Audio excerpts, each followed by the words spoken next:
भगवान किसके लिए आते हैं? धर्म की रक्षा के लिए। तो जब भगवान धर्म की रक्षा करने आते तो हमको क्या करना चाहिए? जब भगवान धर्म की रक्षा करने आते हैं तो हमें धर्म की रक्षा नहीं करनी चाहिए?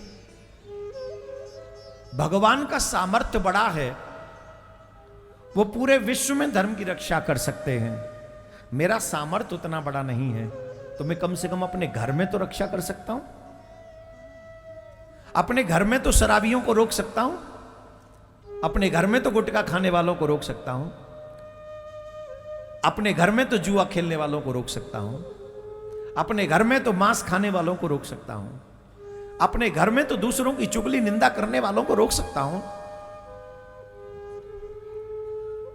अपने घर में तो शंख ध्वनि कर सकता हूं, अपने घर में तो ठाकुर जी की आरती कर सकता हूं, गीता पाठ कर सकता हूं, रामायण का पाठ कर अपने घर को तो सनातनी बना सकता हूं। आपने ऐसा प्रयास किया?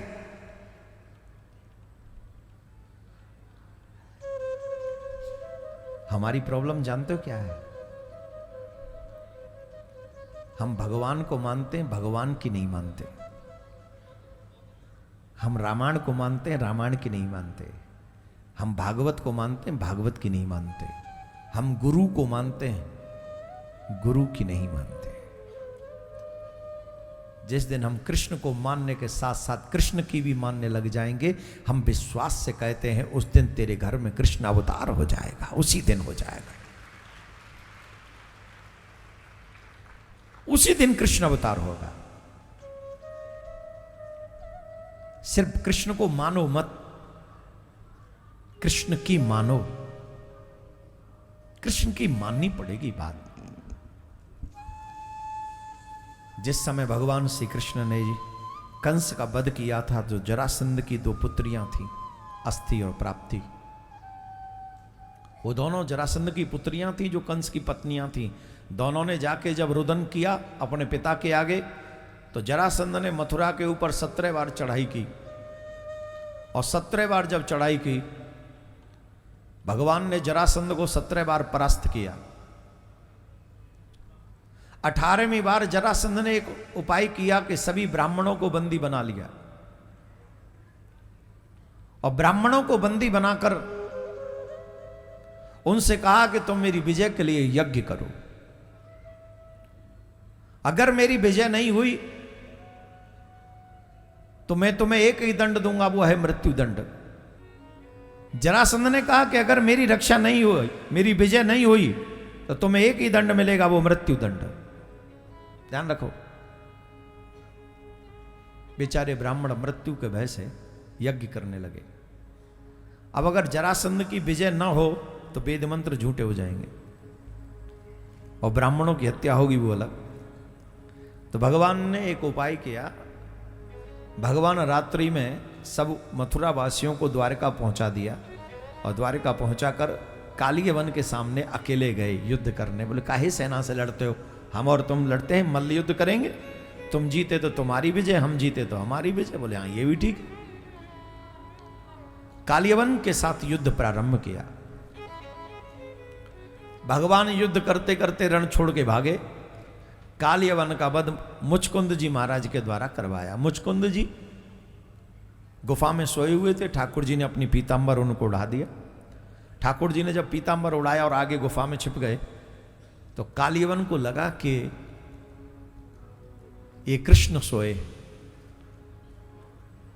पीतांबर हटाया, चरण का प्रहार किया, उठ युद्ध कर, भागता है रण छोड़। तो जैसे ही वो चरण का प्रहार किया, मुचकुंद जी महाराज के नेत्र खुले।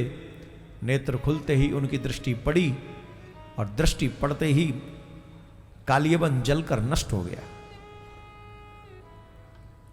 अपने शास्त्रों का बोध करो, क्या गजब के ज्ञान है हमारे शास्त्रों में। स्वयं भगवान मार सकते थे, लेकिन ब्राह्मणों के प्राण बचे, धर्म की रक्षा हो, वेद मंत्र झूठे ना हो, इसलिए भगवान ने रण छोड़ दिया।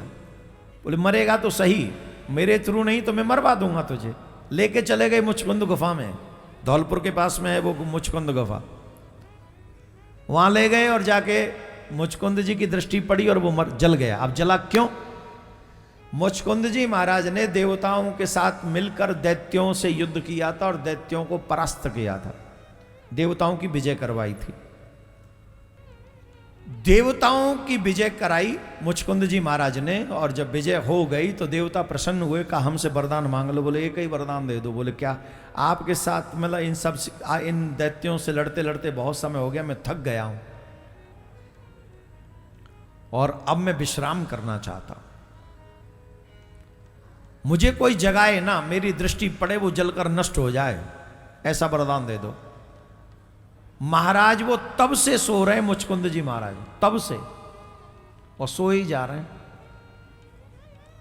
कई युग निकल गए। द्वापर युग में भगवान ने सोचा युग युग निकल गए, कुंभकर्ण भी क्या लाए इनके आगे, ये तो उठ ही नहीं रहे, तो क्यों ना इनको उठवा दिया जाए और इनको मरवा दिया जाए।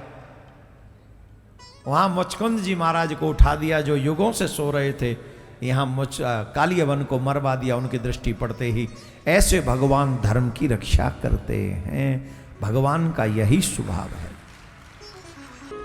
हर घर में गूंजे सनातन की आवाज। वीडियो को लाइक करें, शेयर करें और चैनल को सब्सक्राइब करना ना भूलें।